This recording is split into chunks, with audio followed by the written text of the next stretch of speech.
Mga boss, may bisita tayo ngayon dito sa farm. Bale, yan sila Doc.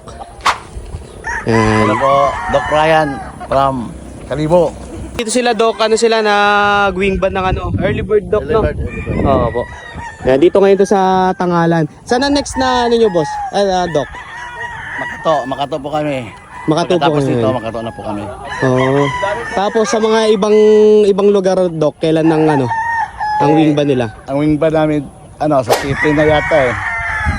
Kalinaw Lisos, city. Sa January 7. Oo, tapos sa January 8, nasa naman siya kami, abangan nyo kami dyan. Mga, Yan, sa mga gusto magpa-wing ban. Gusto banding ng early bird. Hintayin nyo kami dyan, abangan nyo kami dyan. Pwede ka nila kontakin sa Facebook Doc? Pwede, anytime po. Dok, ano mo, palaban mo, Dok. Ano mo na. Yung palaban ko pala, January 15, 16, 6 big event, 33K pati 22K minimum dito sa Tigayon Track. Labanan, Ati-Atihan Festival. Viva kay Senyor Santo Niño. Hihintayin ko yun dito. Pira nyo, ikakasa ko. Yun. Natapos na pala sila Doc mag-wing ban eh. Medyo na-late ako. Kakakyat ko lang kasi. Sige Doc, ingat po.